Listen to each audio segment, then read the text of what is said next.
All right.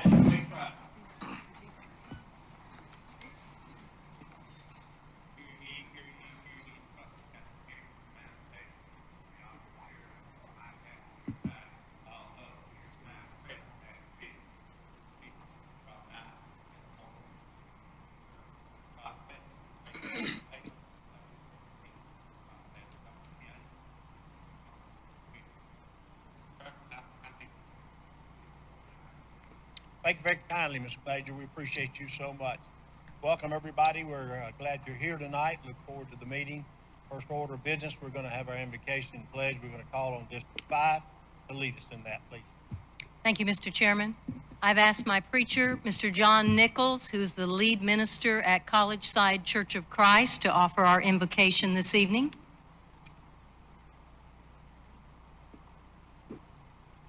Let's pray. Our God, we're grateful that you are worthy of our trust. We're thankful that you are worthy of our obedience. God, we pray for your divine wisdom be upon these representatives tonight and every night that they meet.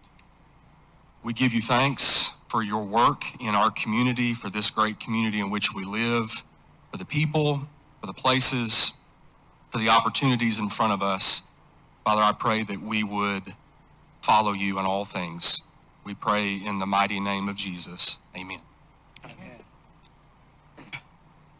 I pledge allegiance to the flag of the United States of America and to the republic for which it stands, one nation, under God, indivisible, with liberty and justice for all.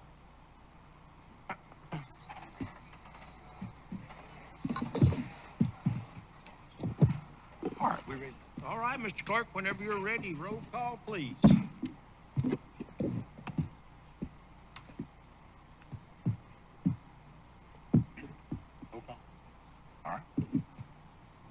All right, ladies and gentlemen, if you'll take your handsets and press yes for me, and it will stop you right there.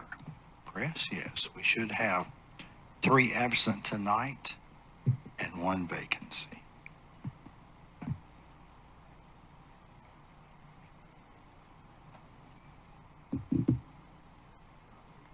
Okay.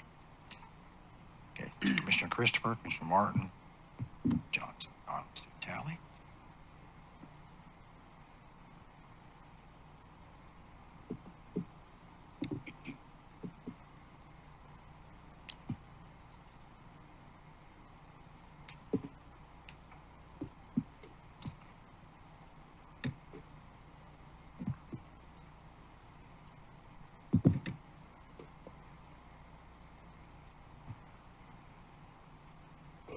Mr. Chairman, we have 20 present. You have 3 absent and a vacancy. We have a quorum. Thank you, Mr. Clerk. I'm going to entertain a motion, if I may, to move up the election for the District 5 Commission to right after the approval of the minutes. I think District 5 deserves representation throughout this commission meeting. So if I could get a motion to that effect. Motion. Second. Got a motion and a second to adjust the agenda so as to reflect that we will elect right after the minutes. That's item number 6. Any discussion on the motion? In favor of the motion, say aye. Aye. Opposed, no. Motion carries. So we will. Now, approval of the agenda as amended. Motion to approve as amended. Second. Got a motion and a second. Any discussion on that motion? Seeing none, in favor of the motion, say aye. Aye. Opposed, no. And that motion carries. Approval of the minutes from the previous meeting. Move to approve. Second. Got a motion and a second on the minutes. Any discussion? Hearing none, in favor of the motion, say aye. Aye. Opposed, no. Motion carries. We'll move on now to the election of District 5. A few explanations, I guess, are in order. We are down to an 19, how many members we got here tonight? I think we've got 3 absent and 1 vacancy. That does not change the fact that there will require a 12-vote margin to elect that person to sit for District 5. Does everybody understand that? And we will eliminate those that are the least vote getters, revote unless somebody gets 12 the first time. Does anybody have a question about that? Yes, sir, Mr. Donadio. Is it 12 or 13? It is 12 with a vacancy in this case. Okay, all right, thank you. Okay. All right, we're going to move into that, and as I said earlier, I am going to allow those who are seeking this office 3 minutes to I guess, address you, and I'm just going to take them, if I may, in the order. Again, Tina Bryan has removed her name. I also might mention that Brandon Burgess called me this afternoon and that he has COVID or has tested positive, so he will not be here. He wanted to still be a part of the vote, but he will not be here to address you. Okay? Any questions about any of that? With that, I'm going to recognize Mr. Bobby Williams to come to the mic.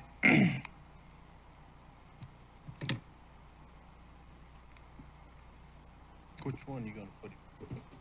Why don't you use that one right there, Bobby, if you don't mind, please, sir?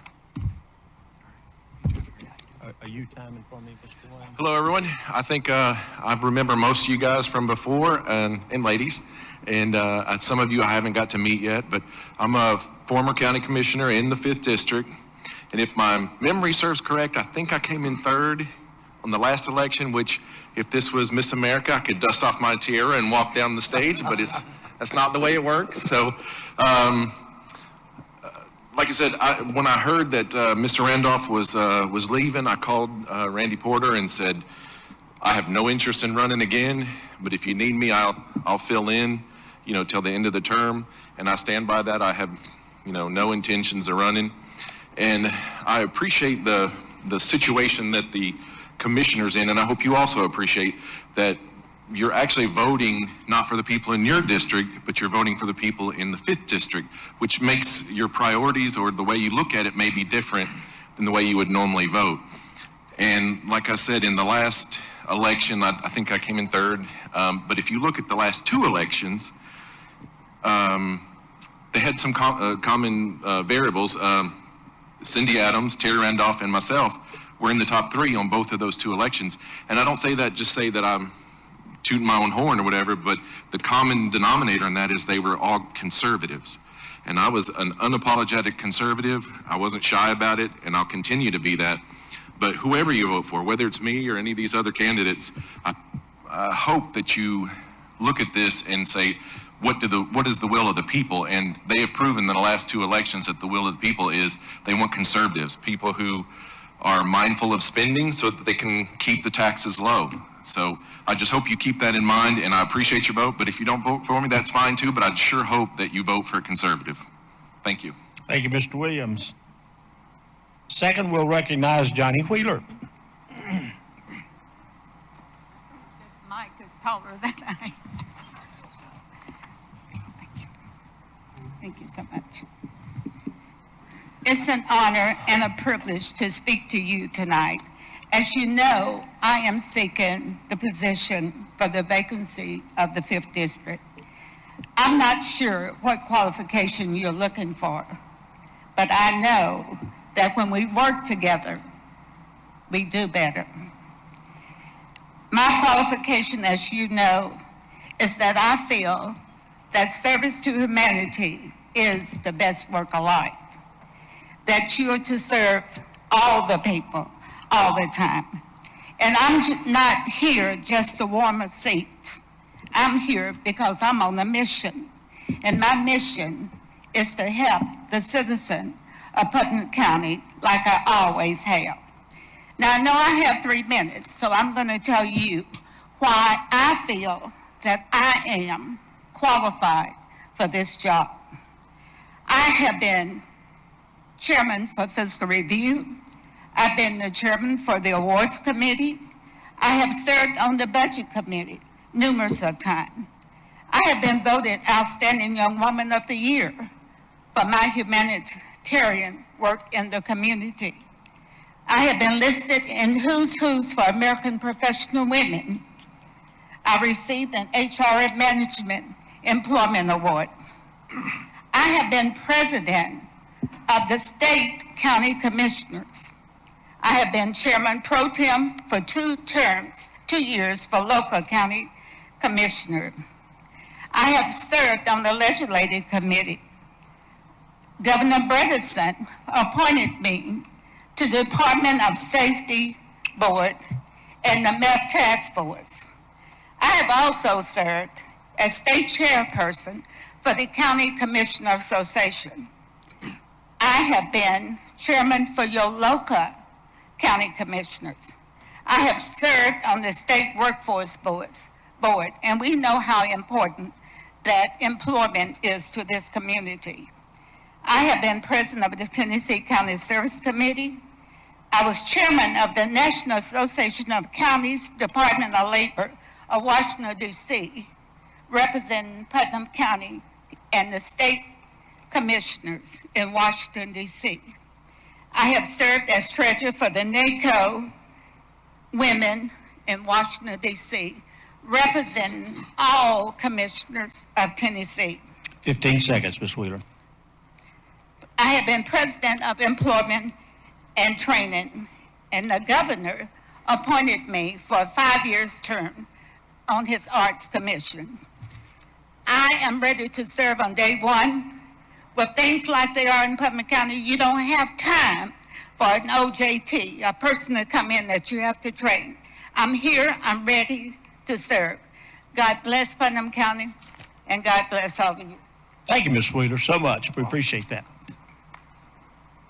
We'll recognize Vinnie Vincento.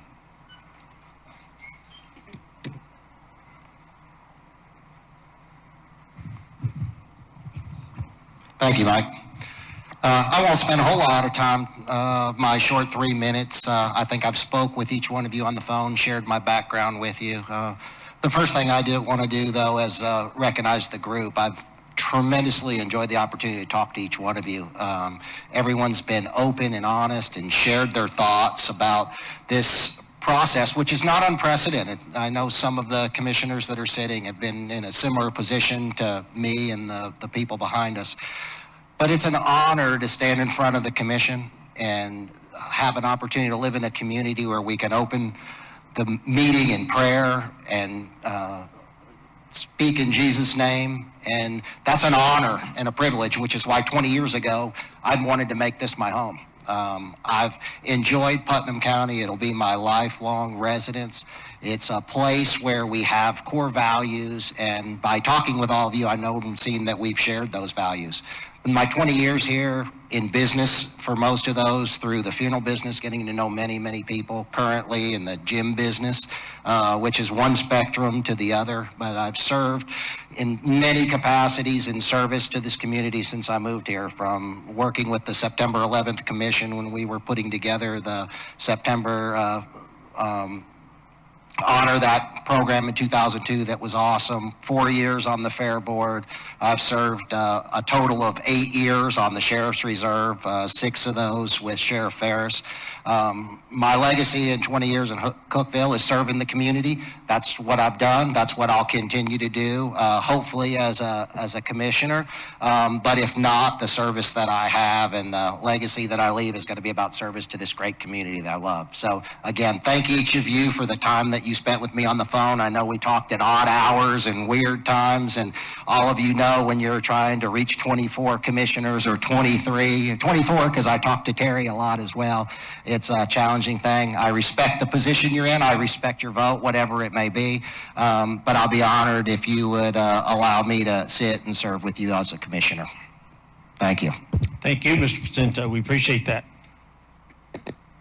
We'll recognize Bruce Bailey. Is he here? I don't see him. We'll recognize Junior Phipps.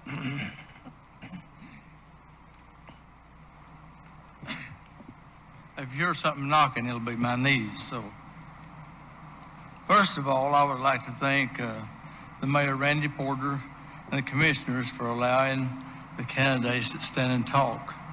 My name is Junior Phipps, and I'm a candidate for the 5th District. I am a Christian man, and I believe in putting God first in life. I have lived in Putnam County for 32 years, just off Buck Mountain Road. I have a good reputation in the county and in my district. I own 3 pieces of property in the county, and I keep my taxes paid, and I don't have any outstanding debts.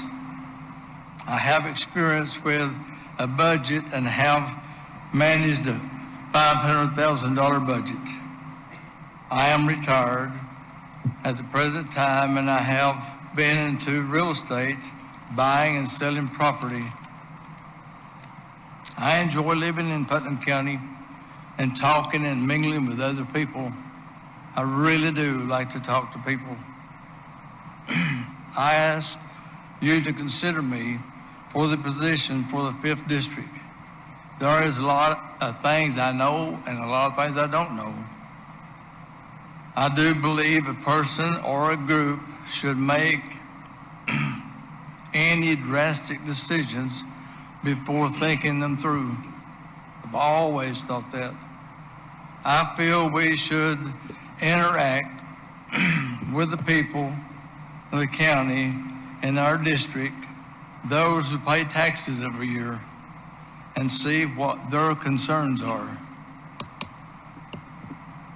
I am confident that I would be an asset to the commission if given an opportunity to do so. I was born in Cumberland County, reared and raised up in Oberlin County. I had a really hard time growing up. My dad and mom had 9 kids. I'm the oldest boy of 3, and we just had a terrible time growing up. And I saw on my way through life, things make a difference in life. Things shouldn't stay the same. So that's part of what I've got on my election card, is making a difference. And we should make a difference in Putnam County, should make a difference in church, should make a difference in our family life. So, and again, I thank you, and I appreciate if you consider me. Thank you, Mr. Phipps. I remind us that Tina has removed her name, and last is Brandon Burgess, and he is not here due to illness. So we have heard from those who have come through nominating, so I open the floor to see if there's any nominations from the floor to fill this seat. I'll make a motion nomination cease. Second. Got a motion and a second that nominations cease. Are there any discussion? If you favor that motion, say aye. Aye. Those opposed, no. Motion carries. Again, let's go over how this will be done. Our clerk will call the roll on each vote. Each commissioner gets 1 vote. At the end of that, we will total those. If there is someone who has received 12 votes, that person will be elected. If not, then the person or people who are at the bottom of the vote will be eliminated, and we'll do it again. And we'll continue that process until there is one person who has 12 votes. So, before we start, is there any questions from the commissioners on how this will take place? Ms. Adams? I don't have a question, but I would like to make a comment, Please. if I may. Just as a reminder to all of the commissioners here, this is not a popularity contest. This is not a time to vote for somebody because you've known them since 2nd grade. It's not the time to vote for somebody because they did you a favor 20 years ago. This is the time for us to thoughtfully and carefully consider who will be the best representative for the citizens of District 5. Like all of you, I have given this a lot of thought over the last several weeks, and I came up with 3 criteria that I feel like our ideal candidate should meet. First of all, the ideal replacement should be somebody who has served on this commission before. I think we can all remember when we were first elected, even with the training that we were given, it takes a good 6 to 12 months before you really understand the rules and the procedures of this body. And this replacement is only going to be in this position for 7 months. So it is essential that we choose someone who can immediately know the procedures and effectively represent the 5th District from day one. Second, Commissioner Randolph, as was mentioned earlier, ran for this office as a conservative Republican, and he was elected as such by the voters of District 5. It seems only fair to me and to those voters that we would replace Commissioner Randolph with another conservative Republican who will represent them in the same way that he did. And finally, because we are in an election year, our ideal candidate should be someone who will not be running for this seat. It is not the job of this commission to give an unfair advantage to anyone who is seeking the office. We have one candidate before us who meets all 3 of these criteria. Bobby Williams was elected to this seat in 2014, and he held it just prior to Commissioner Randolph's election. Bobby is a conservative Republican. He ran as such when he was elected by the District 5 voters. And finally, Bobby will not be running for this seat in the 2022 election. I am the only person on the commission that's from District 5, and as a representative for them, I ask you to vote for Bobby Williams. Thank you, Commissioner Adams. Is there anyone else? Before we vote, let me reiterate the praise to Commissioner Terry Randolph for the time he has served honorably, done a great job for us. Maybe fortunate for him, he was able to sell his house and move to a new one, so he was forced to give up the seat. But thank you, first of all, to Commissioner Terry Randolph. Secondly, I would be amiss if I didn't thank the candidates that have requested the opportunity to serve in this seat. And I reiterate the importance that Ms. Adams has alluded to, and that it is an important. Folks, this is not a position, it's a job. And you start the first day working for the people in your district. So thank you for your interest. Thank you for coming tonight and making your feelings and words known to this commission. We appreciate that. Mr. Clerk, start the vote. Ladies and gentlemen, as I call your name, give me your one last name selection, please. Are you ready? Mr. Williams. Bobby Williams. Kevin Christer is absent. Mr. Sandlin. Benny Facento. Mr. Martin is absent. Jordan Alwanazan. Mr. Williams. Mr. Ford. Waiter. Who? Waiter. Okay. Ms. Tays. Y'all, I need to get you to get close to the microphone, if you will, so I can hear you real good. Mr. Robertson. Bobby Williams. Ms. Adams. Williams. Mr. Cassidy. Williams. Mr. Johnson's absent. Mr. Donadio. Vicento. Mr. Bennett. Williams. Mr. Holmes. Pass. Are you abstaining? I do. All right, sir.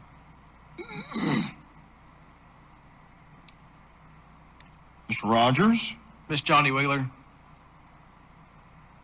Mr. Neal. Facento. Mr. Moss. Facento. Joe Awanazan. Bobby Williams. Ms. Bradford. Benny. Vicento. Mr. Wilson. Vicento. Ms. Dunn. Williams. Ms. Reel. Wheeler. Mr. Atwood. Williams. Does anyone wish to change their vote anywhere?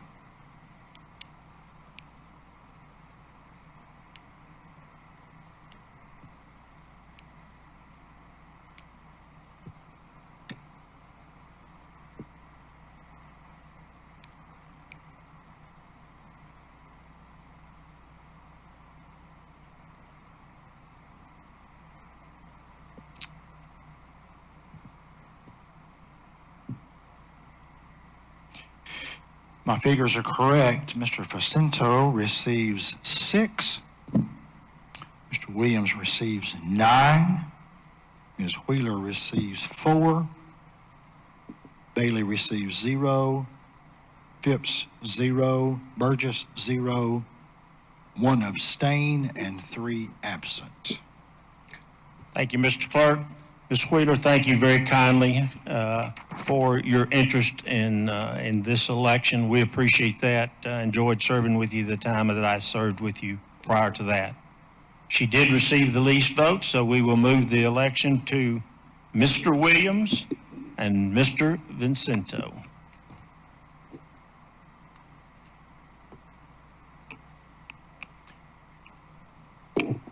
All right, ladies and gentlemen, as I call your name, hang on for me, roll call number 2. Give me the name for either Mr. Jacinto or Mr. Williams, one of the two. Everybody clear on that? Here we go. Mr. Williams. Williams. Mr. Christopher's absent. Mr. Sandlin. Jacinto. Mr. Martin's absent. Jordan Iwanazan. Mr. Williams. Mr. Ford. Jacinto. Ms. Tays. Williams. Mr. Robertson. William. Ms. Adams. Williams. Mr. Cassidy. Williams. Mr. Johnson's absent. Mr. Donadio. Vicento. Mr. Bennett. Williams. Mr. Holmes. Mr. Rogers. Vicento. Mr. Neal. Jacinto. Mr. Moss. Jacinto. Mr. Joe Iwanazan. Mr. Williams. Ms. Bradford. Vicento. Mr. Wilson. Vicento. Ms. Dunn. Williams. Ms. Reel. Williams. Mr. Atwood. Mr. Atwood. Williams.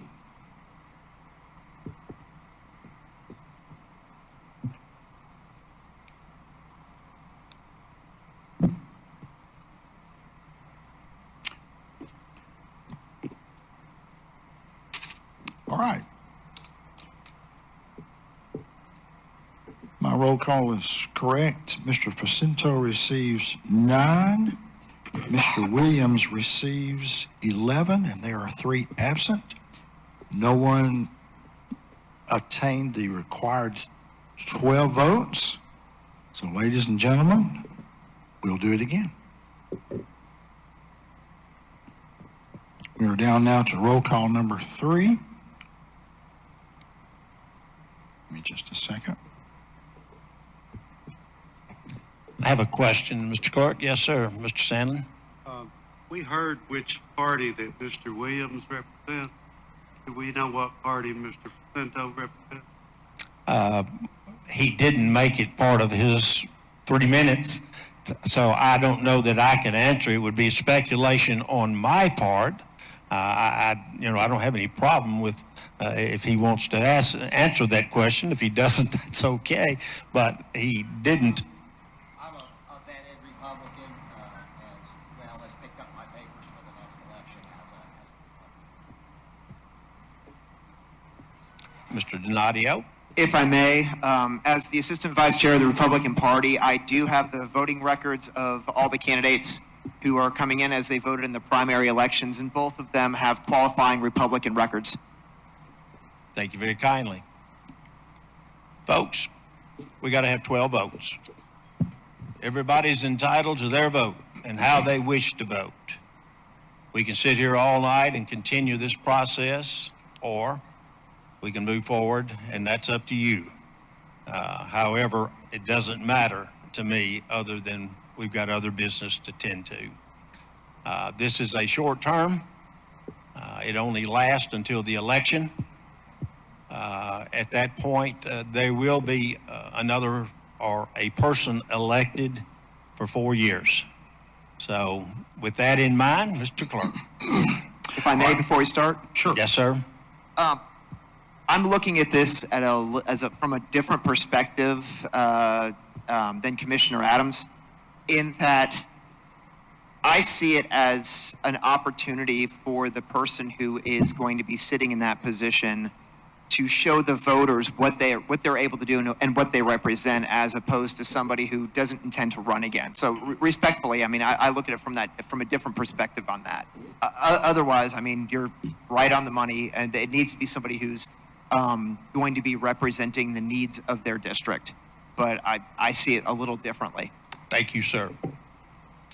All right, Mr. Clerk, let's try again. Here we go. All right. Mr. Williams? Williams. Mr. Christopher's absent. Mr. Sandlin? Pacento. Mr. Jordan Alwanison? Mr. Williams. Mr. Ford? Pacento. Ms. Tays? Williams. Mr. Robertson? Williams. Ms. Adams? Williams. Mr. Cassidy? Williams. Mr. Johnson's absent. Mr. Donadio? Pacento. Mr. Bennett? Williams. Mr. Holmes? Mr. Rogers? Bobby Williams. Mr. Neal? Pacento. Mr. Moss? Pacento. Mr. Joe Iwanison? Mr. Williams. Ms. Bradford? Pacento. Mr. Wilson? Pacento. Ms. Dunn? Williams. Ms. Reel? Williams. Mr. Atwood? Williams.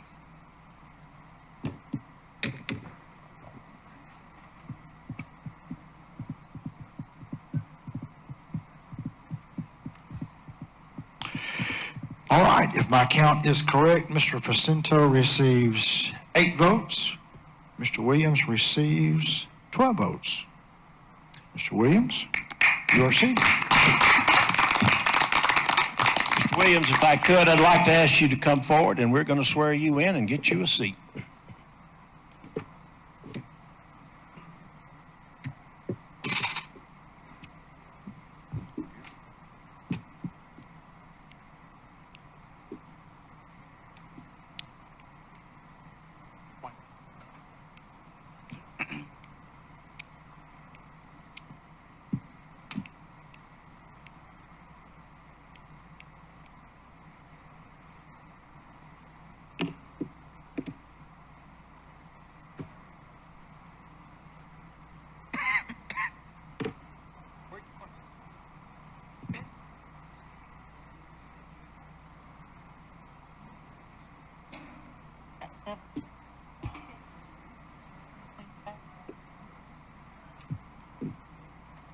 It's kind of cut it.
Got him in there?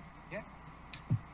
All right, Commissioners, thank you very kindly. Welcome, Mr. Williams. We're glad to have you. And again, thank you so much to those who showed interest and who took the time to be here. It's appreciated, and I just encourage you to continue to be a part of government. It doesn't work if the people don't become part of it. So thank you.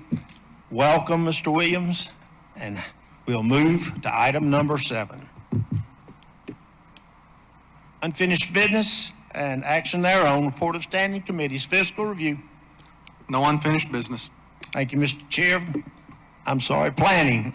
No unfinished business. Thank you, Madam Chair, and nominating. No unfinished business. Thank you, Mr. Chair. Report of special committees. Any special committee reports? Any other unfinished business? All right, new business. The report of standing committees, planning. Thank you. Number 1 on the agenda is to discuss a request from Ecomore for research and development facility on West Broad Street per Jackson Law, and I so move. Second. Got a motion and a second, and we're going to call on the mayor to, I think he has a presentation concerning this. Maybe it'll answer most of the questions. Yes, sir, Mr. Chairman. The Putnam County falls under what's called the Jackson Law. As I sent out the memo to you in your packet, any business that wants to open something that has to do with solid waste falls under the Jackson Law and has to be approved by the county commission first. We have a company called Ecomore. You might be familiar with them. We were working with them before the tornado on a recycling project to try to pull out more recyclables out of our garbage and to send less garbage to the landfill, which ultimately would save the county more money and help save our landfills also. They're looking at putting a research and development facility down on Highway 70. I'll let Jeff Jones talk too. We don't think that this falls under the Jackson Law, but according to TDEC, they are going to require it to fall under the Jackson Law. So y'all will have to approve this before they can put in the facility. I have tonight, we have the CEO here, Mr. Kelly Warbus, with Ecomore. That's going to do a short presentation after Jeff gets done, and then it'll be up to the county commission to approve or disapprove the request. I did talk to the city of Cookeville, City Manager James Mills. They do not have an issue with the project. I think what this will allow for Putnam County is going to be a very small building, and they're going to set up their technology so that other communities, governments can come here and look at the technology before they decide whether they want to purchase it or not. So I think it's going to give Putnam County a chance to see that facility in operation for you as commissioners to be able to go and take a look at it and know if it's something we want to do for our solid waste facility. So I'll let Jeff say, Mr. Chairman. I'll make this real brief. It seems kind of strange that we'd be approving something that's happening inside the city limits of Cookeville, but because Putnam County adopted the Jackson Law back in November of 1989, we're required to have a public hearing, and due notice was given that, and the public hearing was held a little earlier this evening, 5 o'clock. And then they have to, anyone who is coming before the county commission has to show, basically adhere to 8 criteria, and this is what you guys will be looking at tonight. The type of waste to be disposed of, the method of disposal, the projected impact on the surrounding areas as far as noise and odor control, projected impact on property values, the adequacy of existing roads and bridges to carry any traffic, the economic impact on the county, city, or both, the compatibility with any zoning plans, and I'll tell you this, the city of Cookeville has already approved it as far as the zoning perspective goes, and any other factor that might affect the public health. So that's what you'll be hearing from them tonight. Mr. Chairman, we have Kelly Warbus, the CEO, here tonight to do a short presentation, if you're okay. Thank you, Mr. Kelly. You're welcome. All right. Thank you for having me. Appreciate your time. My name is Kelly Warbus. I'm the CEO of Ecomore. About 5 or 6 years ago, I put a team of people that had kind of like interests together. One of those team members happened to be Mark Hutchins, who lives here in Cookeville. I didn't know where Cookeville, Tennessee was 5 or 6 years ago, but my wife and I now live here today. This is our home. My CTO and co-founder, Mr. Michael Idlechek, who had a 40-year career with GE as one of the leading engineers with that company, has since moved to Tennessee as well. So Tennessee is our home. Putnam County, since meeting with Randy several years ago, talking about waste, talking about the county's issues, it kind of fit in line with what we were doing. And so real quick, I'll kind of give you a study of a little background of where we came from. I'm going to bring on Joe House, who many of you know has his own engineering company. He's been 40 years in engineering, mostly with landfills and geology as well. I'm going to bring on our CTO just real briefly to go over our process. Mark Hutchins is our Chief Regulatory Officer, and we'll deal with a lot of the issues that we're dealing with lawmakers and things of that nature. And then if anybody has any questions after this, we'll go through this and give you an idea. So basically, Ecomore Research Corporation, or Resource Corporation, was started 3 years ago. We took a bunch of equipment that was used in the waste industry already, put it together in a facility in Chicago, Illinois. And basically, it was for me to figure out if we could do this or not. And we ran a commercial scale business there, or operation, for about 14 months, tested a lot of different feedstocks, waste feedstocks from agricultural waste. Concentration was mainly on municipal solid waste, because every municipality in the country has challenges with municipal solid waste. So we did this. We created a patent on our system. We have multiple patents in the process right now. We're a little bit unique in the fact that we have a non-thermal process, which makes it the most economical way to dry these hard feedstocks. Municipal solid waste, the biggest reason that a lot of it's going to landfill is because the moisture content in the solid waste, it's about 38 to 45% water or moisture, and it's just hard to eliminate that in the waste stream. So in the past, basically what we've done is a proof of concept. Did the patents, as I told you. Present, we are really working at creating an engineered alternative fuel. And one of the things that we'll be doing in this facility here, we were awarded a Department of Energy grant, and we're making different combinations of fuel pellets for one of the largest gasification technology companies in the country. And we'll be working mainly with municipal solid waste as well as ag waste for that. And moving forward, we just, we're talking to a lot of different gasification companies, a lot of communities, local communities. There's about 175 counties within 400 miles that are the size of Putnam County or larger, and we've reached out to most of them. The facility is going to be a learning facility where they can come and see the operation, as Randy said. And for us, there's probably going to be more scientists and engineers in the facility than there are day laborers. So that's what we're bringing, into this facility. And basically the team, real quick, people that are here, you all know Mark Hutchins.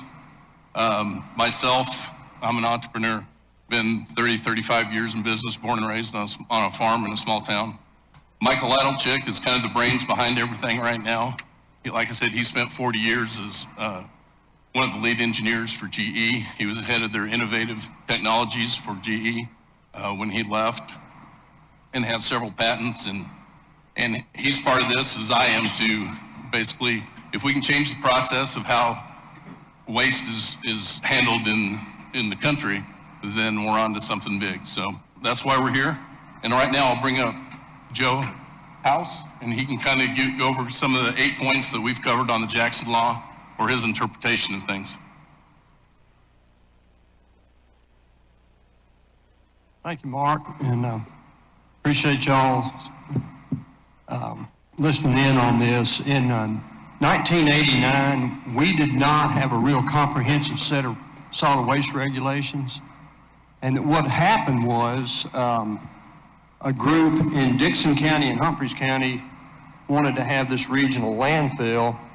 And about that time also in Giles County, there was a group that wanted to construct a hazardous waste incinerator.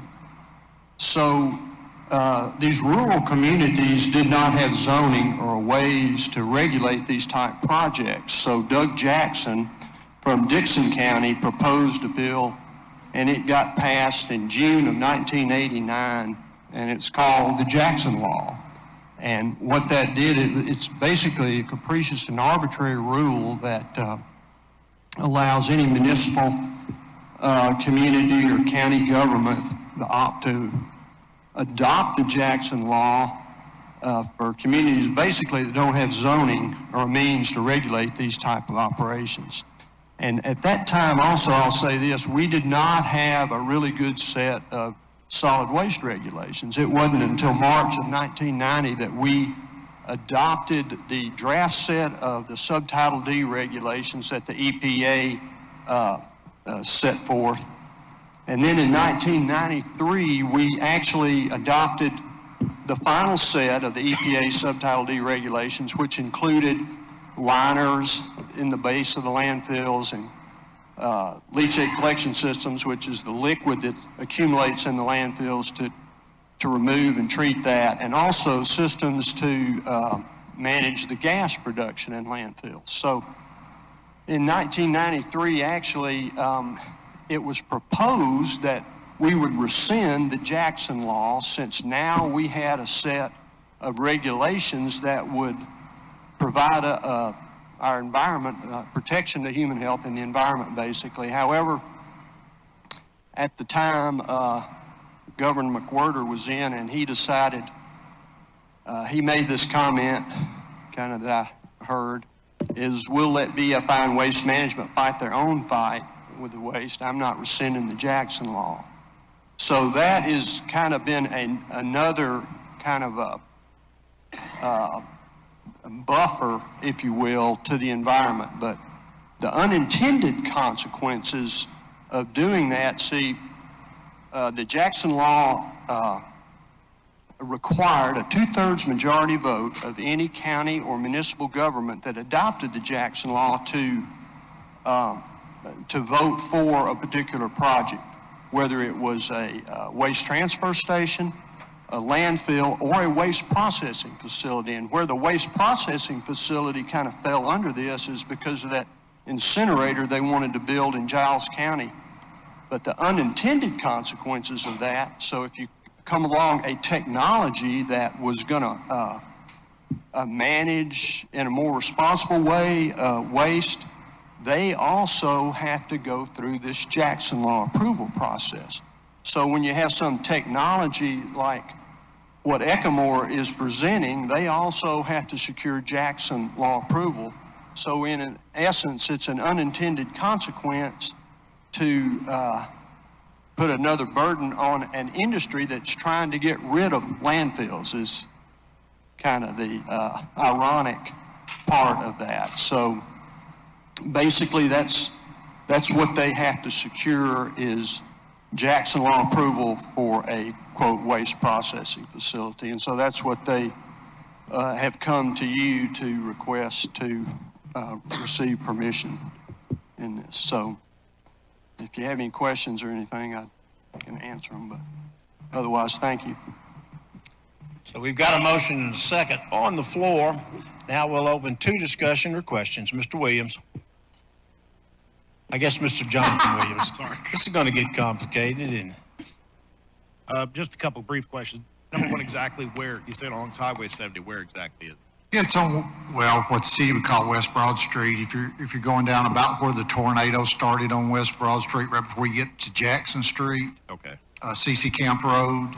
It's in that area right there where there's a gas station that was destroyed by the tornado. I don't know if it has an address yet or not. It's 1368 West Broad, but it's right by the TVA lines. Okay. Where the TVA lines cross the highway. It's right in there. Tell me, what measures are you putting in place for odor and noise abatement? So for noise, everything is inside. Okay. The odor, everything is inside except for the cyclone in the bag house that does the separation. So there's a bag house that does the filtration. We use a lot of air in our system. We don't use heat. So there's always negative airflow coming into the facility. So there's not air coming out. And so by the time the air travels through with the amount of CFMs there are in there, and we process the garbage as soon as it comes in. Okay. So we don't have, Is this, are you still doing research to perfect your technology, Or is this more just to basically a demonstration point? This is more for a demonstration and learning. We spent about a year and a half at the Chicago facility trying to figure out what it can and can't do. Okay, so basically this is the next step in research then. So you got enough for the pat where you were, and now you're trying to perfect it so you can bring it to. Well, I got enough to prove that it did what it said it, or what we thought it could do. Okay. And the only people that we brought to the facility, looking back on hindsight, that we should have done different, but Putnam County was the only people that we invited up to see the facility, and that probably started the ball originally with Putnam County and us doing an RFP process, going through that. So. Okay. Well, I certainly am in favor of anything that we can do to reduce landfill occupation. My only concern, and even though that's not my district, my concern would be for the residents nearby. Right. I just want them to know that they don't have odors to worry about, noise, et cetera, et cetera, et cetera. Right. I don't want to. Just remember, John, there are no residents anywhere around the facilities. It's all commercial buildings. Well, there's a apartment complex. Yeah, across the street. Across the street, across Okay. the other way there. Okay, that's what I want to make sure of. One last question. Okay. At what point, if things did not work out well for you, if you move forward with this, at what point would you shut it down? I guess if that may not be an easy question to answer. No, it's not, because we've tested so many different materials, from really nasty stuff like biosolids, right, to easy stuff like egg waste and green waste. So I know it works. You all don't know it works. Right. And that's where it is. But I will give you, and something that we had to do for TDEC is that in case there is an issue, what do we do? And we have coverage for that, is that we don't bring much garbage in. So when a day, say that we had something that failed, the garbage that came in, we would load it up, take it to the transfer station, and it would go to the landfill. It wouldn't be sitting around. Okay. I mean, that sounds good. Like I said, it sounds like a great idea. Just want to make sure that the residents in the area are looked out for. So I think the biggest thing, and I'll bring Mark up real quick. We got 2 slides that'll take 30 seconds to go over. And I think that's the biggest impact that you all probably should see in making your determination on, on the system or not. So Mark, you want to come up and do that? Folks, in all due respect, let's do it quickly. We've got a long night. Yep. Yeah, I'm gonna let.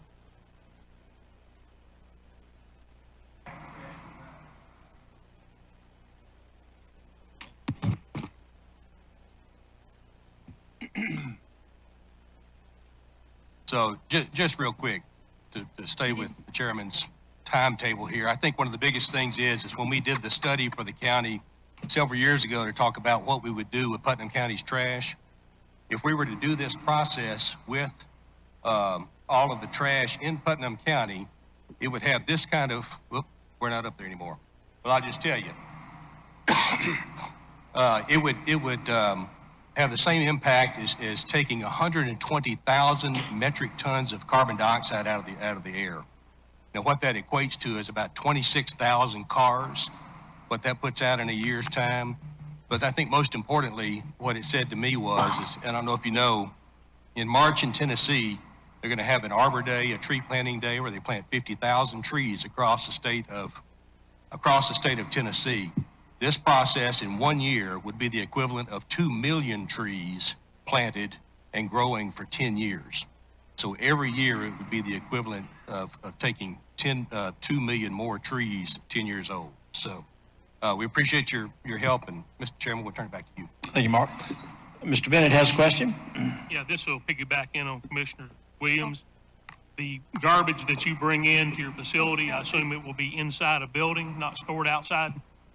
Yeah, that's correct. We'll have a tipping floor. It will be dumped inside the facility. And again, if there were a problem with your facility, worst case scenario, load that up and haul it to the transfer station? Yes. Okay, thank you. Mr. Chairman. Sorry about that. Yes. Just want to make sure that we're hitting on all 8 cylinders here, that we've covered all of these factors, what you guys are required to do under the Jackson law. And Mr. Orbis, while you're standing up there, you can just kind of confirm what I've heard tonight. is the type of waste to be disposed of is going to be municipal solid waste. The method of disposal is as you described a little earlier, that you're going to be going through the process of drying the stuff that Mark just showed us. The projected impact on the surrounding areas from noise and odor created, you responded to Mr. Williams' questions about that. The impact on property values, expect that to be minimal. In fact, the city of Cookville's already approved the zoning for this property. Existing roads, this is right off of Highway 70, which we know is not a problem. Economic impact on the county, city, or both.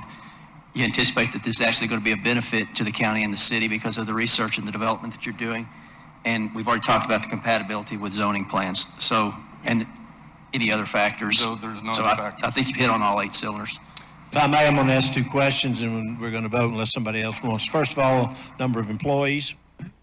Starting out in this year, we'll have about a total of 9. And do you anticipate growth to this? Yes. This present facility, and to what number of employees do you see that? Year 3, 23 employees. Any other questions? $2.8 million payroll. Mr. Watson. So, something I'm missing. Is this an existing building or a new building? It's a new building being under construction today. How many squares? 13,200. 13. And you were talking about the air handling. Will it meet environmental standards? Yes. Okay. Yeah, it's designed, actually we're designing it to some of the harshest air quality standards in the country, but it's to Tennessee requirements. That's what we're doing right now. Because again, the concern is like some of the mention was if it's pungent, will it affect, because again, there are apartments right there and they're building new complexes. So will that affect them? What we do, like I said earlier, it goes through a filtration system through the baghouse. And if there is a pungent smell after that, which there wasn't in Chicago for 14 months, we would put another filter as the air exhaust, which would be like a granular activated carbon filter to take out those fumes, those noxious odors. And Mr. Mayor, is there any cost to the county? No, sir. So there'll be nothing to the county? Okay. No, sir. Thank you. Mr. Neal? Yes, what I wanted to ask about, how many trucks are we talking about? Because I do know those apartments are across the street, and I know there's a lot of kids out there and so forth. How many trucks are we looking at coming into this facility? 2 to 3 garbage trucks per day, at most. A lot of days, maybe just 1. And then probably 2 semis a week, taking away the material that we've recycled and some of the pelletized fuel. And if we start having a problem with the smell, you have something in place to take care of that. We'll put a granular activated carbon filter that can take out those odors out of that. Okay, I have another question. Why did you leave Chicago and come down here? Chicago was just a facility. It was a waste to energy incineration facility that had been shut down. And basically, I rented the facility there. A lot of my manufacturers were within about 400 miles of there, so it was central. It had change of seasons, so it was just handy for the support that I had for the manufacturers, and it was a large facility where we could do everything inside for us to do it. So it wasn't ever going to be a permanent. It was for me to figure out. I mean, Mark was part of the team that we've spent several years going around looking at technology basically around the world to see what we could use. And then it came up, it was offered to us, the price was right, and it was a short-term thing for that. We got a permit to do it, and it was to prove to me, because it was on my nickel, to, make sure that it worked. Did they try to keep you up there? They didn't even really know what was going on. The only people that, Putnam County was really the only people that knew what we were doing. Okay, my last question. Do you foresee a time in the future you will be coming to the county commission requesting financial assistance? No. Okay, thank you. You bet. To your previous question, Ms. Neal, have you ever been to Chicago? Just saying, Commissioner Watson. Thank you, Mr. Chair. A couple of questions real quick. I did have one about the jobs. That's been answered already. On garbage, how much, ton-wise, how much garbage or rubbish do you see being processed out of our landfill to to this facility? Well, in this facility, this is, at maximum, we'll do about 16 tons a day in this facility. This is for us to fulfill a grant and do ongoing research on equipment to make the pellets. So it's just, and it's a show facility. So it's just, we can expand it and make it larger if we wanted to do a commercial scale facility. But as I told Randy 3 years ago, the transfer station would be a good place to do it already out there, so. And kind of piggybacking on that one, because of course we do like to see more of our rubbish turned into something that's positive and usable. But when you mentioned a moment ago about the Department of Energy grant, that kind of brought a question to mind as well too, because of course we are worried about the environment. We would like to see more of our rubbish become something usable. Like I said, we would like to see that process. But I do have some concerns about this administration, like a lot of folks do in the White House, and the green agenda, I guess you could say that they have as well. And so just out of curiosity, are they, anytime you get federal grants like that, they do oftentimes put strings on there. So I just didn't know what kind of strings are put on you, if there's any agendas involved or anything else. This is a short-term grant for them to study municipal solid waste and ag waste. And it was mainly for the gasification company to make their gasifiers more efficient. And we're actually providing the fuel to the gasification technology company. Awesome. And that's what we're doing. That's what we'll be doing here on a daily basis. Awesome. Appreciate that so much. Thank you. Thank you. Any other questions? Real quick, will you be working with Tennessee Tech at all? Yeah, we'd like to.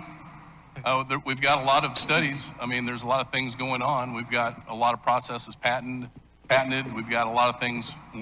We've kind of created our own phenomena, which is we are supersaturating the air with moisture from the waste, kind of doing something that's hard to prove. And there's, if Tennessee Tech wants to step up and do that, I know Michael's worked with a lot of universities and things in the past, and that's one of the things that we want to do. So we have an idea what that phenomena is, but they can prove it if Tennessee Tech so desires to put something together. This information that's up there right now, the illustration came from Tennessee Tech or from EPA, but we're working with NC State University on the emission side of things. And so we're collaborating with them on life cycle analysis, because garbage in a landfill produces methane for about 80 years. So if it doesn't go to the landfill, that's how we get these large numbers right here. And so everybody's trying to cure the problem. Well, if it doesn't go to the landfill, it doesn't produce greenhouse gases. So that's kind of where we're at with it. Any other questions, folks? Sorry about that. I would just like to know the county mayor's opinion on the project as it stands. You brought something like this to us once before. Well, and the only reason that we didn't follow through on this process was the tornado and the pandemic. Just a few days while we were working together, we had the tornado and the afternoon. Yeah, and so it was, it just went crazy. And so I think this is going to be a show place where you can go and see this in operation and decide if it's something we want to do for Putnam County. We're going to have to do something in the future, either build a new transfer station, add an addition, or do something like this. And I think it's something we need to strongly consider. Okay, thank you. Yeah, and we have groups from Miami are going to be up here as soon as we're doing it. We've got groups from California. We got groups from all over the country that are interested in taking a look at it. They're coming to Putnam County to see it. So. Thank you very kindly. We appreciate you and your team being here. Any other questions, or we're going to move to a vote? I've got a motion and a second that this be approved, that we give them a permission through the Jackson law. Any other questions? Favor that motion, say aye. Aye. Those opposed, no. Motion carries. Thanks again, gentlemen, for being here. We look forward to you being a part of our community and your tax dollars, so bring plenty with you when you come. All right, Madam Chair.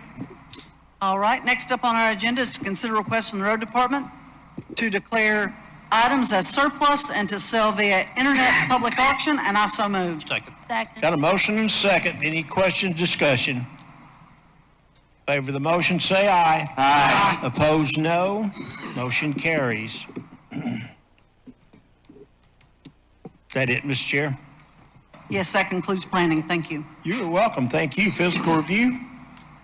Item A, Fiscal Review Committee recommends approval of budget amendments to the County General Fund. I so move. Second. Motion and a second. Any discussion on County General? Mr. Clerk. All right, seeing none, take your handsets. If you favor the motion, vote yes. If you do not favor the motion, vote no. Everyone, please vote. All votes are in. Anyone wish to change their vote anywhere? All right.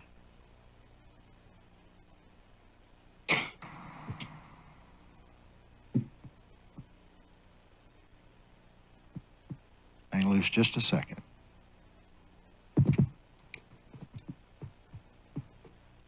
Mr. Chairman, we have 21 voting yes, 3 absent. Motion carries. Thank you, sir. Go ahead, Mr. Cassidy. Item B, Fiscal Review Committee recommends approval of budget amendments to the General Purpose School Fund, and I so move. Second. Motion is second on general purpose school. Any discussion, questions? Mr. Clerk. All right, seeing none, take your handsets. If you favor the motion, vote yes. If you do not favor the motion, vote no. Everyone, please vote. All votes are in. Anyone wish to change their vote anywhere? All right, ladies and gentlemen, you're doing great.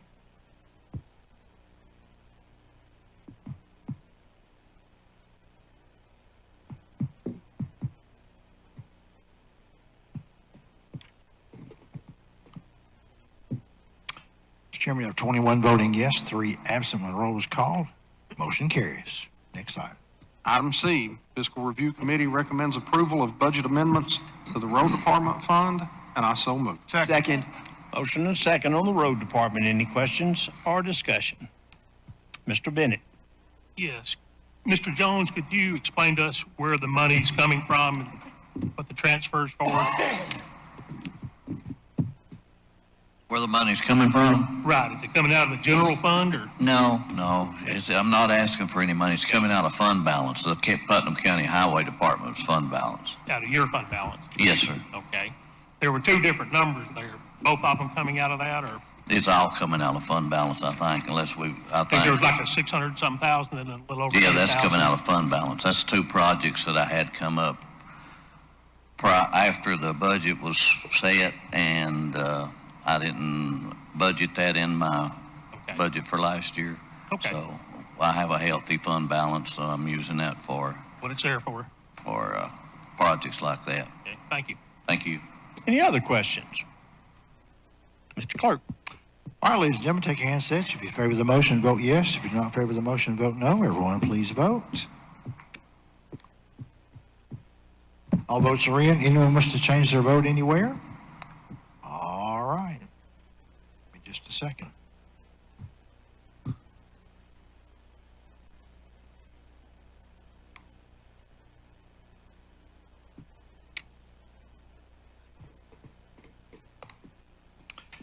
Give Mr. Chair, you have 21 voting yes, 3 absent, and roll is called.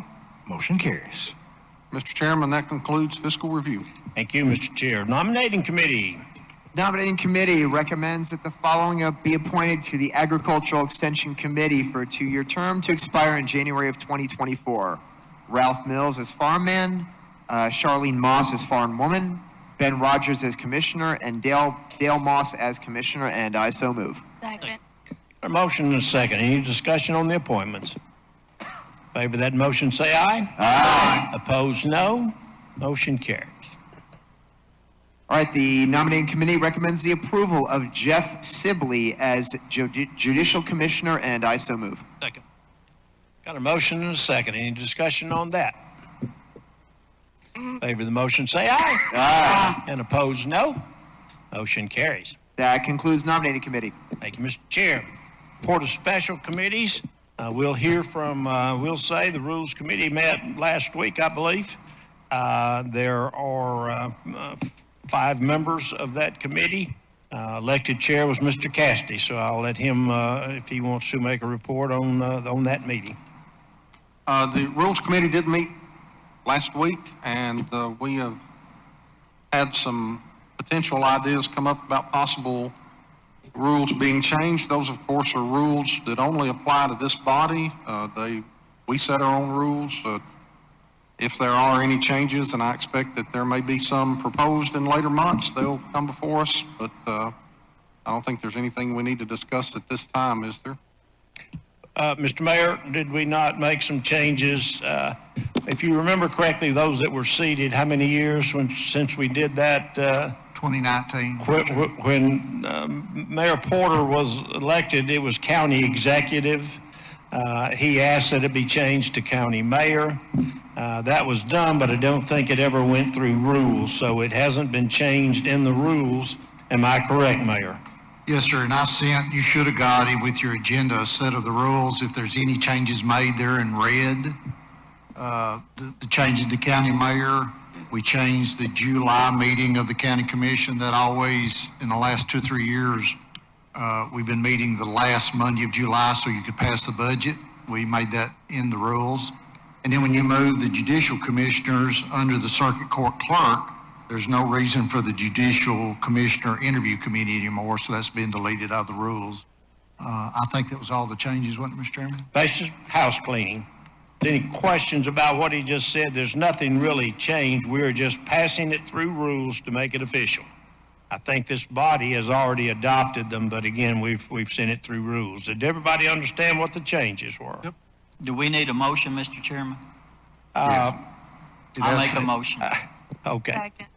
Yes, we got a motion and a second to make the housekeeping. I'm sorry, who seconded that? Mr. Neal, and I then got- Mr. I did, Bradford. Mr. Neighbors. Mr. Okay. Bradford second. Got it. Let me say, folks, rules are important to this body.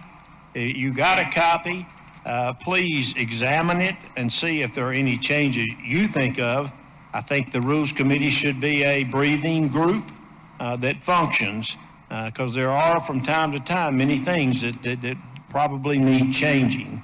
And some ideas were thrown around in rules this past meeting as it relates to that, but they're not at this point ready to come before the body. But I just entertain or tell you, you got a copy of them, read them, and see if you need to make changes. All right, any other questions about the motion? Those in favor say aye. Aye. And those opposed, no. That motion carries. Mr. Chairman, I need to ask Jeff Jones, that needs to be a roll call, doesn't it? It have to pass by 2/3 majority? I believe that's correct. I'm sorry. No problem. Let's do it right. Mr. Clerk, they want you to punch the buttons again. We can absolutely do it. Ladies and gentlemen, if you'll take your handsets, if you favor that motion, vote yes. If you're not in favor of the motion, vote no. Everyone, please vote, and it will automatically stop you right there. Anyone wish to change their vote anywhere? All right. Excellent. All right, so Mr. Chairman, on your roll call vote, you have 21 voting yes, 3 absent, 0 no. Motion carries. Thank you, Mr. Clerk. Maybe let me back up just a little, Mr. Mayor, if I may, and Mr. Jones. If I'm not mistaken, I heard that we needed a 2/3 majority vote on, and we took it as a voice, or I took it as a voice. Is that something else that we need to run through a roll call? Mr. Jones, did you hear my question? No, sir, I didn't. I believe I heard that the planning motion, as it related to the new company, needed 2/3.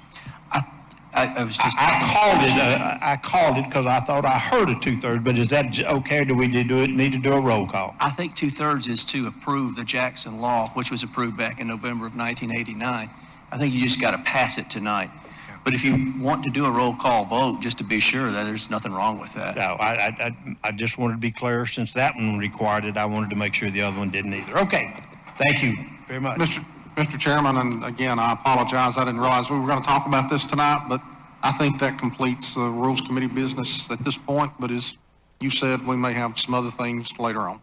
Thank you very kindly. All right. Resolutions. There are no resolutions, Mr. Chairman. Notaries. Got quite a few. Here we go. Jennifer Adams, Jeffrey M. Bass, Kim L. Bray, Courtney Byers, William F. Clark, Zach Crossan, Kim Daniels, Jesse Eldridge, Boyd M. Evans, Tammy D. Hill, Ashley Lauren Huffman, Brandy M. James, Jenna L. Johnson, Christy Kennard, Audrey Kubik, Holly M. Ledbetter, Angel Lewis, Jasmine Mills, Micaiah Morin, Kathy Payne, Cheryl Rivera, Jennifer Short, Jane M. Wakefield, Kenny Walker, Nathan Wehage, and lastly, Janet A. Williams. Motion to approve. Second. Got a motion and a second. Any discussion on the notaries? Mr. Clerk. Take your handsets, ladies and gentlemen. If you favor the motion, vote yes. This is a gimme. Thanks.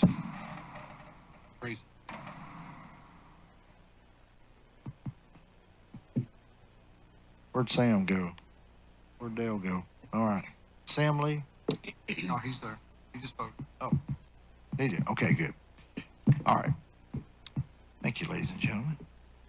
Mr. Chairman, we have 21 voting yes, 0 no, 3 absent. Motion carries. Thank you, Mr. Give me Neighbors. just a second. Under new business tonight, we have some ratifications of appointments by the mayor. Pay Scale Committee as follows: Jimmy Neal, Ben Rogers, Danny Holmes, and Jim Martin for 1-year term. Motion to approve. Second. Motion and a second on the appointments. Did you want to address, Mr. Mayor? Favor the motion, say aye. Aye. Opposed, no. Motion carries. Item number 2 is ratification of Mayor Porter's reappointments to the Health and Safety Standards Board for 4-year terms, and that's Mel Maxwell and Myrna Estes. Anything? Myrna. Motion and a second. Anything you want to say about that, Mayor? Favor the motion, say aye. Aye. Opposed, no. Motion carries. We want to hear from the mayor regarding ARP funds and TDEC and economic development projects. Mr. Mayor, you're recognized. Thank you, Mr. Chairman. While he's working, we had a projector fail, and so we had to get a new projector, and we're having a little issue with it tonight. I passed you out revenues. I try to keep you updated on the revenues starting after we've got 6 months worth of revenue coming in. This is through December the 31st. Just remember, as you look through the revenues, this is cash to the trustee's office. It has no receivables, no payables. There are a lot of revenues that we do not receive on a monthly basis that we may only receive one time a year. One of those would be a good example would be bank excise tax. So if you see a 0% inside one of the columns, don't get excited. For those of y'all been on the commission several years, those will come. We've still got 6 more months to go. I gave you what we budgeted, what we received, and the percent of the budget that has been collected so far. These are all the funds. If you put up pages and go through, at the very last page, I gave you a summary of all the funds that is under my jurisdiction. This does not include roads or schools. We're at about 48% of our budgeted revenue so far. Just remember, February will be the busiest month for property tax collections. It's always a huge month. So far we're doing okay. If you look at the revenues, the ones that are doing the best is sales tax and hotel motel tax. Both of those are doing really well. Also, all of our building permits, because we've got a building boom going on. The rest of the revenues, I'll say, are doing good. But we'll have to see how the next 6 months go. So if you have questions on those, I'll probably give you another one at the end of March after we've done 9 months, and then we'll update from that point forward as we move into budget. If you have any questions, well, I'll answer them tonight, or you can ask me later. Miscellaneous funds? Excuse me, I can't hear you. Miscellaneous refunds. Yes, sir. Page 2. 704% of budget. What kind of refunds are we getting over $500,000? Yes, those are funds that had been sent to the state as, what do you call them, Jeff? I couldn't hear Commissioner. He's talking about where we got all the money back from the state on. That's money that has cheated to the state, unclaimed funds. Unclaimed property. So if we have unclaimed money that we can't get back to the person that it's owed to, it goes to the state. It stays there for 18 months, and then we can file for it. If the person doesn't claim it, it comes back to the county and stays with the county as county revenue. This was I guess a one-time thing that allowed us to go all the way back to 1985 and pull all of the unclaimed property that the state was holding that Putnam County had turned over for all these years. That came out to $385,000 or whatever that we got back this year, which is a great thing. Did I tell that right, Jim? That's pretty much it, yeah. Any other questions?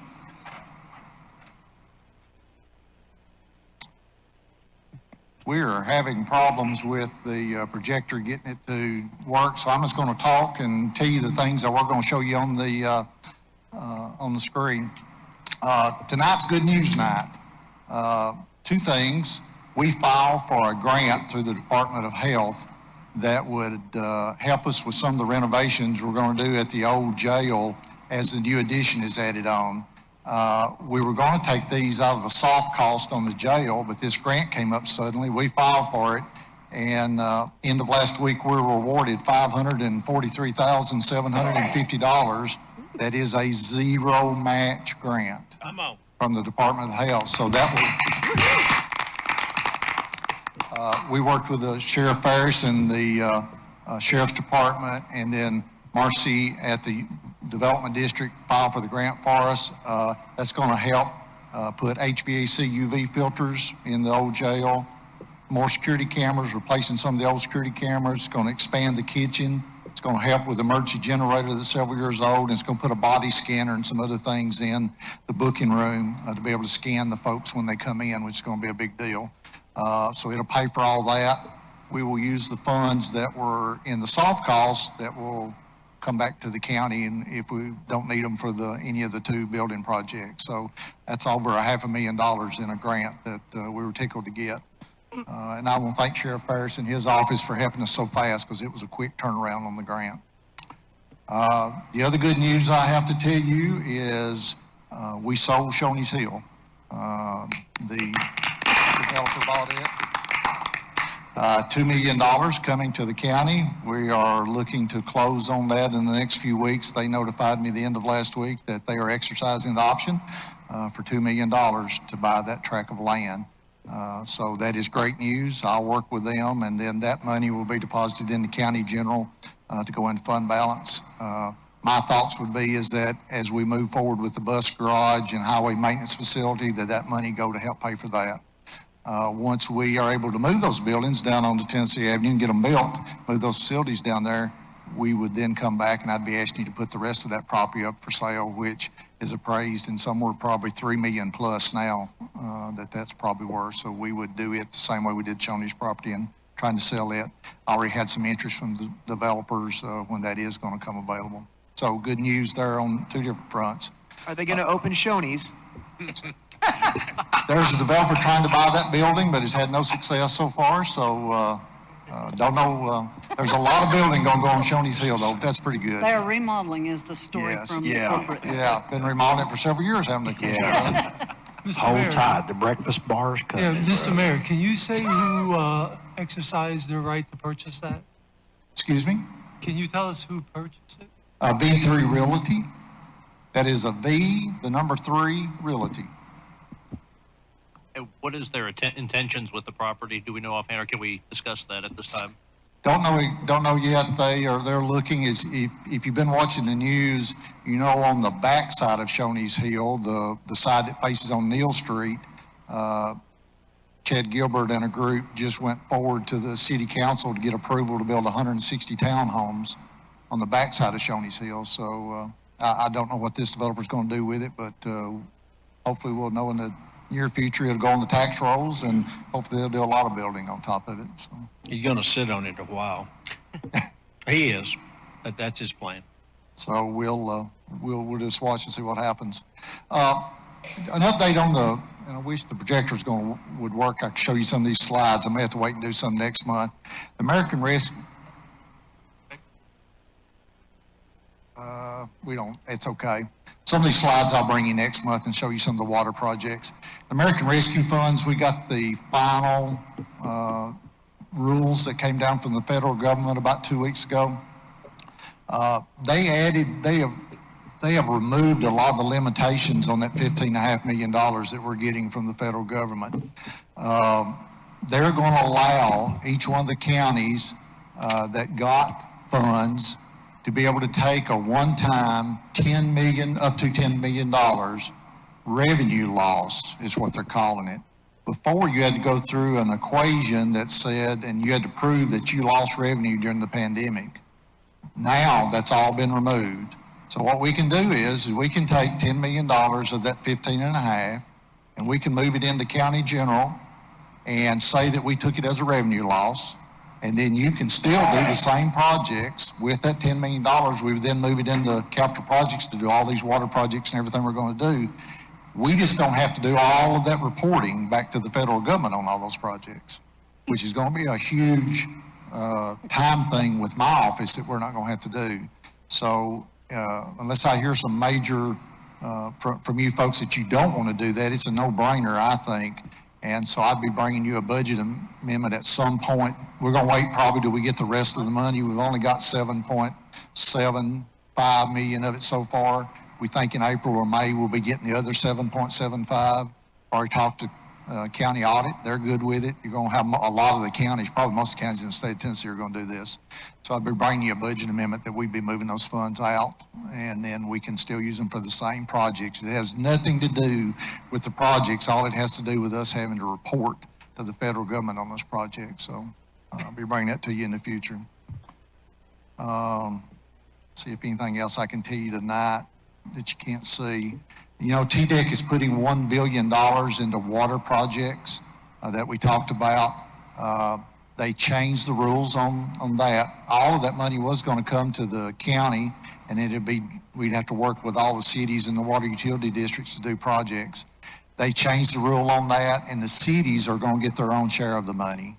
So as it stands right now, Allgood's getting, and these I'm gonna round them off, 966,000. Baxter's getting 722,000. Cool's getting 4.1 million. Monterey's getting 914,000, and Putnam County's gonna get 4.9 million. So our 4.9 million is not going to include the cities anymore. We're going to work with the water utility districts. You may have some of the cities still asking you for some of that money. I'm not saying that's not going to happen, but I've already met with the cities, all 4 cities, and I met with all 4 utility districts. The utility districts, which Mr. Bennett serves as the chairman of Cookville Boat Dock, I think are excited about the money that we're looking at putting into water projects. We have 2 water utility districts, Cookville Boat Dock and Bangham, that they probably don't have any, or if they do, it's only one customer here or one customer there that doesn't already have access to public water in those 2 utility districts. So we're basically looking at Old Gainsborough Grade and Double Springs is the 2 that's probably going to have the majority of the folks that don't have water, plus Allgood City and Monterey City that cover the eastern end of the county. We also may have some utility districts like O'Connor that services White County, the Overton County Utility District that services part of Monterey up towards the eastern end of the county that we may have to work with on getting some water extended on those lines to help some of those people. So what I'm going to do is I'm not going to give you all those slides tonight. I'm going to wait and bring those back to you in February and show you some of the water projects that that we're looking at doing, and so you can be thinking about those. Economic development, as I told you before, is putting out $400 million into broadband expansion of high-speed internet. We will have an opportunity to file, the carriers will, to file to get some of that money. TDEC is going to pay somewhere in the neighborhood of 70 to 75% of the cost of those projects. The county would be responsible for the match. I'm looking at putting out an RFP here shortly. They're going to open up the projects going to the state. We hope to hear something this next week as to the date that will happen.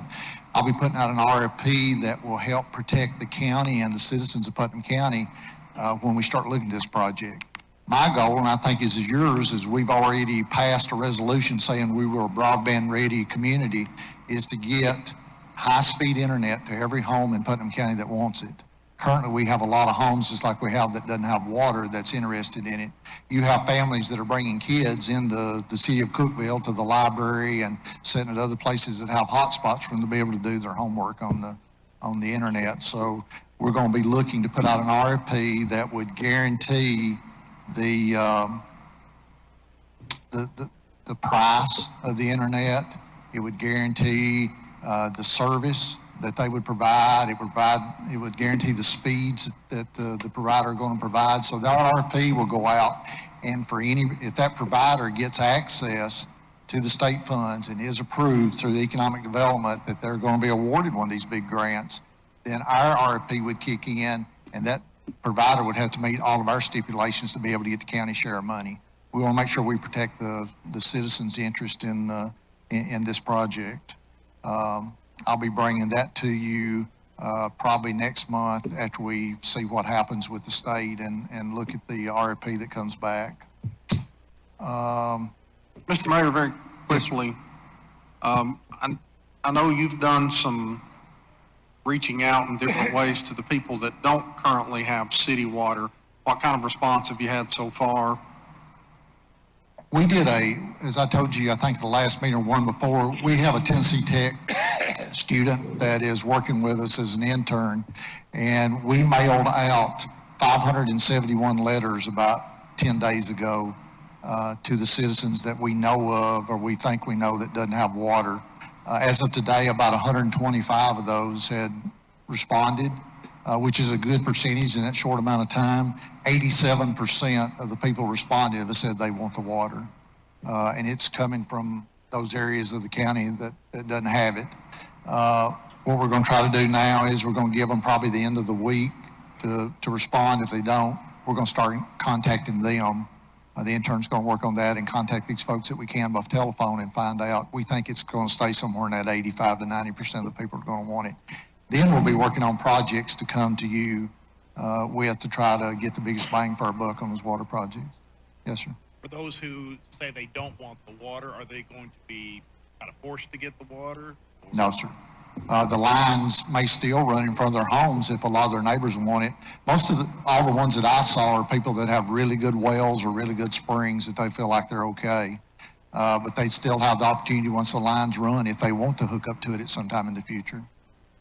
Probably not at a free cost like this is going to be, but they'd probably have to pay for their water tap and everything in the future if they don't do it as part of this project. Commissioner Moss. Mr. Mayor, where are we at on the weather radios? We filed for that grant. We're waiting for the federal government and the state to tell us if we got the grant or not. You know, that's my area down there where the tornado went through it, and while I was going around getting my qualifying papers, there was several asked about those radios. We're just waiting for them to tell us if we got the grant or not. We felt good about it, but as you well know, with all the things that's been going on, it's been slow getting notification back from them on whether we're going to get the grant or not. But do you think it's good? Well, I think it's got a great chance. Tyler Smith and I, we haven't heard anything today, did we, Tyler? We think the application is good, but you never know until we get the award. We know one way or another. Okay, thank you, sir. Yes, sir. These water projects I'm going to hold until next month. I'm working with Jackson County and Jackson County Utility District to do the line that would run down Martins Creek. They have a lot of people that live on the Jackson County side of Martins Creek that they want to serve. We have a lot of people in the Putnam County side that want to serve, so we may be able to do a joint project with them, and that will get a lot higher recognition at the state on the TDEC funds, and so that's something that hopefully we'll be able to bring back to you at a future meeting. Just to bring you up to date where we are so far, the bid went out on the Green Mountain water project that you passed, getting those residents water. The bid came back in at $437,300 with a $21,700 contingency that we put in just as in case you never know what's going to happen. So that's a $459,000 worst case scenario to get that water to that project. We had estimated, we thought it was going to be somewhere between $415 and $450, so it came in real close to what we bid. We were really pleased that bid came in where it did with cost at where they are now going up on some of these projects. The Buck Mountain water tank, we're waiting on All Good to bid that project. They've been writing the bid specs. That should be going out shortly. We already did the employee stipends, checks out to the employees. You approved the health department addition. We're looking at this broadband addition. Estimate somewhere around $4 million is my guess if you get the grant from the state to have broadband totally to 100% of the county. That leaves us about $13 million for water and other projects to do. I will tell you is we're working on the new Expo Center Fairgrounds where we're going to do the dirt work and roads on that you already approved, and then the bus garage, highway maintenance, county maintenance facility, road supervisor's facility.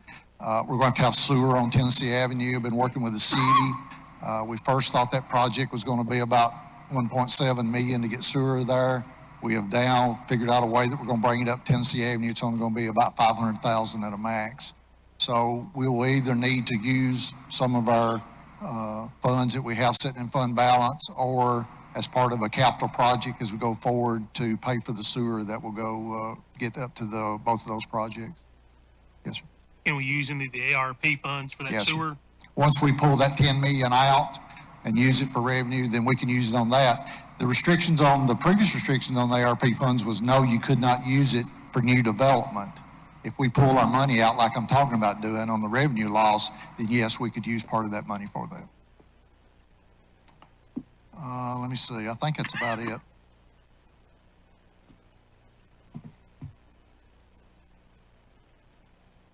That's it.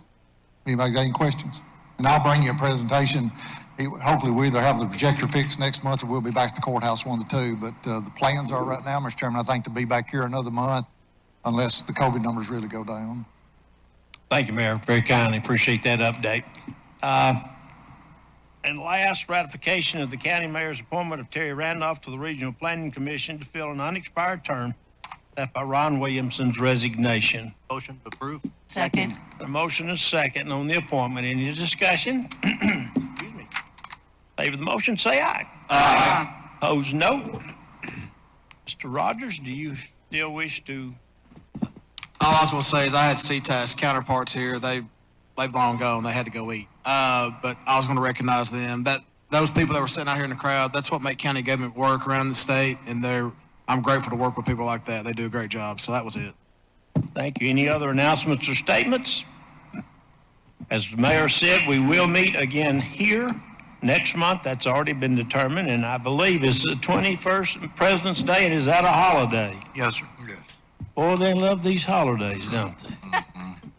Which means we'll be meeting on the 22nd, Tuesday, I assume. Correct. And we'll do it again out here as we did this time, beginning at 5:30. Any other discussion, any other comments? Folks, thanks for your patience tonight. You stand adjourned.